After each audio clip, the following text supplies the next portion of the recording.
E o que eu percebo é que a pessoa que vai fazer a legislação, essa que a gente está dizendo que é importante, que serve para regular uma LGPD, que serve para colocar em alguns eixos, por exemplo, a pergunta do André ali, como é que você faz para colocar nos eixos um deepfake?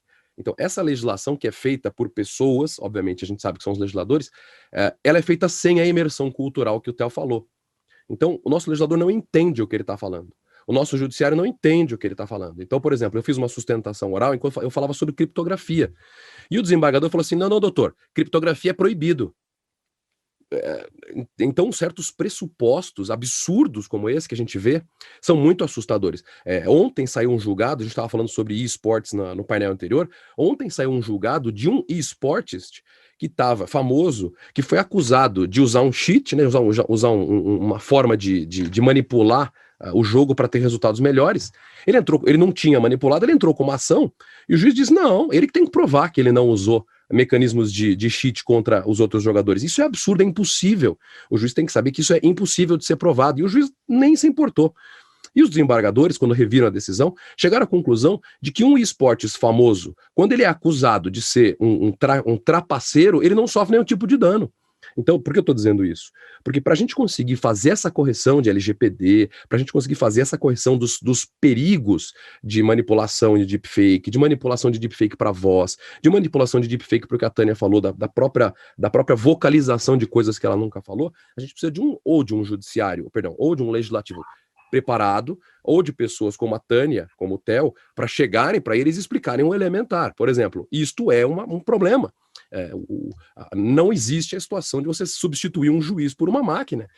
E assim sucessivamente. Então, nosso legislador é extremamente despreparado. Só para falar um pouquinho aí só sobre o direito, já passo para a Tânia, a lei Carolina Dickmann é inaplicável. Foi mudada semana retrasada, ela é inaplicável. A lei de exposição pornográfica não consentida, que é a que vai acabar gerando o deepfake, que depois a gente fala, é inaplicável. E essa é a realidade que a gente tem nesse momento. E aí, Tânia? Mas a gente já está acostumado com um monte de lei que acaba sendo inaplicável, né? Acho que os brasileiros são os mestres nisso. Mas concordo com você, e aqui também, acho que o Luiz Candrava pergunta isso, ele fala, mas fica difícil regular, não seria melhor investir na educação, né? Ele fala na literação digital das pessoas.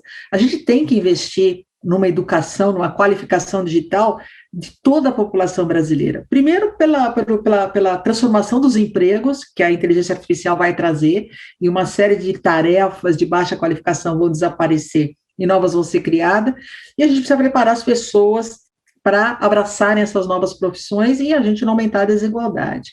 Mas concordo com você, Spencer, que é super perigoso pessoas, legisladores tentando construir leis, agências reguladoras tentando opinar sobre um tema que ela não domina tecnicamente.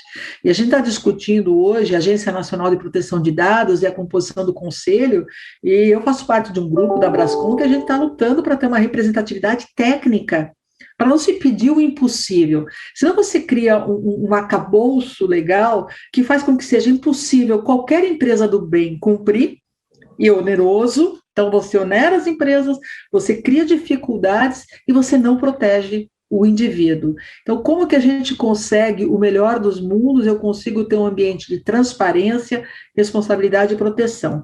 E eu acredito que vai um pouquinho além da elaboração de leis e regulamentar, mas vai também na responsabilidade de quem constrói o algoritmo. E a gente precisa buscar, ter mais tipos de discussões como esses que a gente está tendo aqui, para que as empresas que estão por trás da construção do algoritmo busquem a transparência.